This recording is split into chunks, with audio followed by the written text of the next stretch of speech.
നിങ്ങളുടെ favourite shows ഇനി ഒരിക്കലും മിസ്സാവില്ല. ഇപ്പോൾ C5 കാണും നിങ്ങളുടെ ഫേവറേറ്റ് ഷോ തികച്ചും സൗജന്യമായി. എടുത്തതിന് മനസ്സെത്തിയെന്ന് ആലോചിച്ചത് ഞാൻ പറഞ്ഞെന്താന്ന് മനസ്സിലാവും. അതുകൊണ്ട് എടുത്തി തന്നെ എനിക്ക് കാര്യങ്ങൾ പറഞ്ഞ് മനസ്സിലാക്കണം. എനിക്കറിയാം ഇതോടെ വാശി കൂടുകയുള്ളൂന്ന്. നടക്കാത്ത കാര്യത്തിന് പിടിവാശി നല്ലതല്ല എടുത്തി. അത് അവസാനം സങ്കടങ്ങളെ തിരിച്ചു തരും. സന്ദീപ് ആതിരെ ഇഷ്ടപ്പെടുന്നുണ്ടെങ്കിൽ സന്ദീപ് താലി കെട്ടുന്നതും ആതിരെ തന്നെയായിരിക്കും.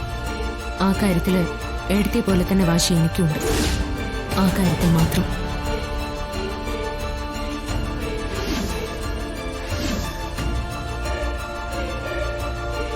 നമ്മൾ രണ്ടുപേരും ഈ വീട്ടിൽ മരുമകളായിട്ട് വന്നവരാണെങ്കിലും അതിൻ്റെക്കാളും എത്രയോ താഴെയാണ് അർച്ചന എന്നുള്ള ബോധം എനിക്കില്ലാഞ്ഞിട്ടല്ല. പരസ്പരം മനസ്സ് കൊടുത്ത് സ്നേഹിച്ചിട്ട് സത്യമൊന്നും ഉറക്കെ വിളിച്ചു പറയാൻ പോലും പറ്റാത്ത അവരുടെ നിസ്സഹായതയുടെ കൂടെ ഞാൻ നിൽക്കുന്നത്. പേടിപ്പിച്ചും ഭീഷണിപ്പെടുത്തിയും എത്ര നാൾ അനഘയെ സന്ദീപിനെ കൊണ്ട് സ്നേഹിപ്പിക്കും? എടുത്ത് നേരത്തെ പറഞ്ഞാൽ ശരിയാ. ഭാവന നിന്ന് പറയാൻ നിമിഷം അറിയാൻ മതി. ഇപ്പൊ തന്നെ ഞാൻ ഇത്രയും പറഞ്ഞപ്പോ എത്ര ഭാവങ്ങളാ എടുത്തിയുടെ മുഖത്തോടി മിന്നി മറിഞ്ഞു പോയത്. ഈ കളി എനിക്ക് ജയിച്ചേ മതിയാവൂ. ഇത് ഞാൻ എന്റെ ആത്മാവിന് തുല്യം കാണുന്നവർക്ക് കൊടുത്ത വാക്കാ.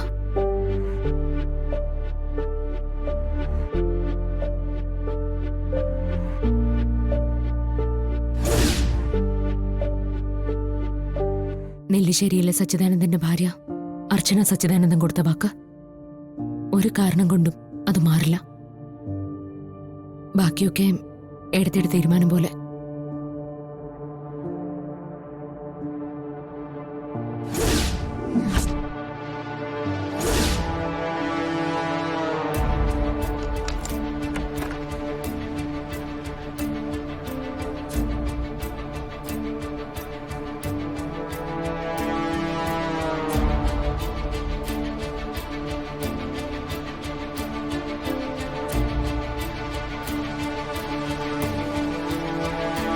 എനിക്ക് പറയുന്നത് ഞാൻ പറഞ്ഞു കഴിഞ്ഞു.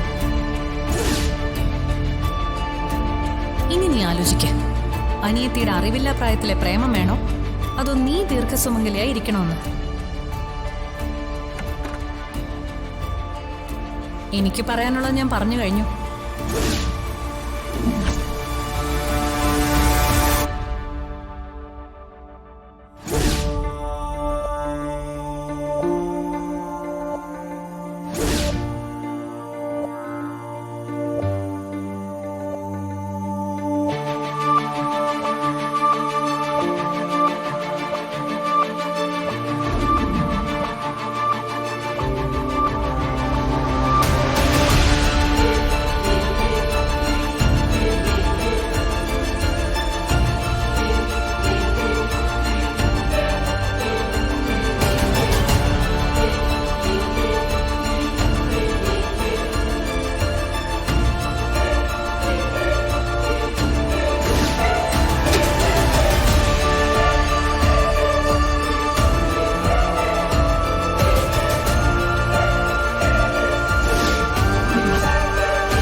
ഡൗൺലോഡ് ചെയ്യൂ C5 ആപ്പ്. കാണൂ എല്ലാ എപ്പിസോഡുകളും സൗജന്യമായി.